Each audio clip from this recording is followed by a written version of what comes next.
cette année.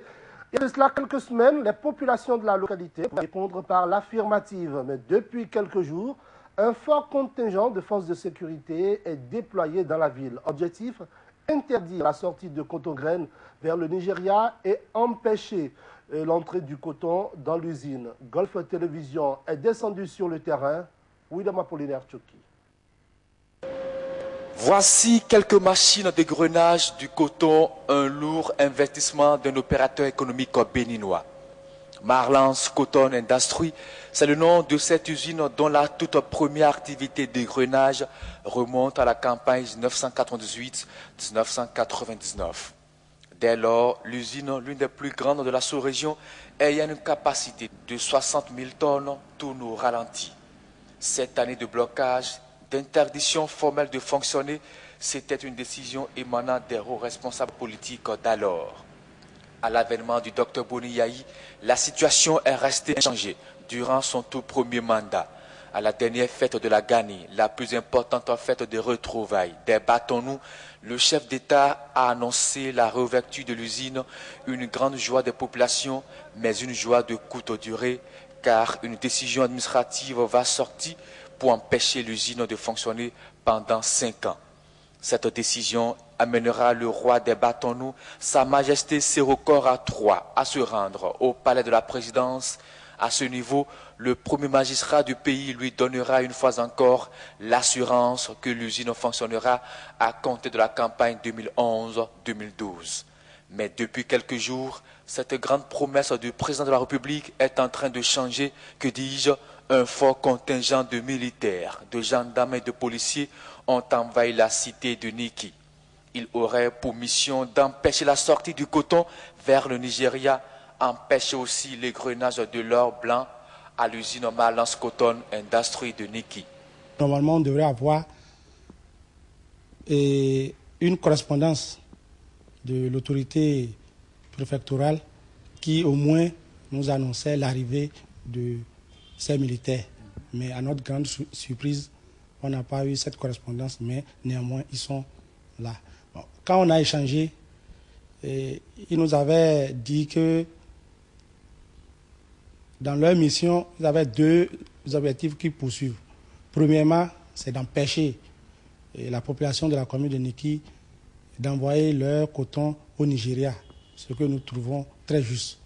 Et deuxième objectif, c'est d'empêcher cette même population de la commune de Niki d'envoyer leur coton à l'usine MCI qui se trouve sur le territoire de la commune de Niki. C'est ça surtout qui a créé la panique, la désolation au sein de notre population.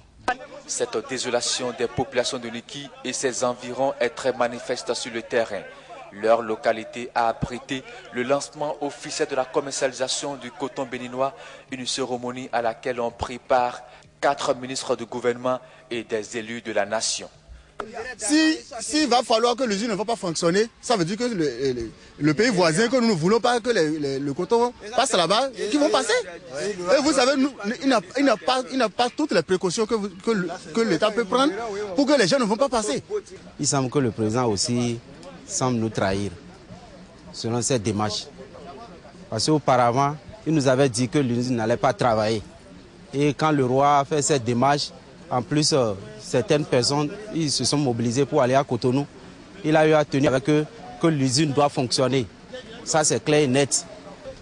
Pour nous, les camions qui vont venir ici doivent descendre les cotons ici. Sans quoi, on ne va pas s'entendre. Il y a militaires ou qui n'est pas militaire ou qui vont voir aussi des civils qui dépassent aussi les militaires. Si l'usine n'a pas travaillé, on n'est pas en paix à Niki, hein, puisqu'il y aura beaucoup de chômage. Il y a les jeunes aussi qui, si l'usine ne travaille pas, ils vont commencer par voler. La commune de Niki aurait doublé la production de l'or blanc du fait de la réouverture de l'usine Marlance Cotton Industry. De leur côté, les producteurs s'étonnent de la décision. Cette année, Niki a doublé la production à propos de notre usine. Parce que si notre usine ne travaille pas, je ne vois pas l'intérêt que nous avons pour produire le coton. Parce que le temps a évolué maintenant, nous-mêmes on comprend, on a été à l'école. Bon, si même on n'a pas pu avancer beaucoup, si notre localité ne bénéficie pas, je ne vois pas l'intérêt que nous avons avant de nous mettre sous le soleil pendant 12 mois à travailler pour certains, non? Nous, on a confiance jusqu'à ce moment, puisque jusqu'à présent, le gouvernement ne nous a pas dit, Majesté, ce que vous avez demandé ne va pas marcher. Aucun d'eux ne nous a rien dit. Donc nous, on est confiants. On pense les techniciens, les connaisseurs vont se voir, ils vont se concerter pour que l'usine travaille pour le bonheur de la population de Niki. L'autorité traditionnelle, jusqu'à preuve du contraire, estime que le président de la République a donné sa parole et qu'il le respectera. La fermeture de l'usine Malance Cotton Industry, une décision politique, une décision s'opposant à la promesse du Dr Boniyahi au roi des bâtonnaux. Beaucoup n'y croient pas encore, mais les forces de sécurité sont sur place et mettent déjà en application la décision. Merci William Apollinaire Tchouki.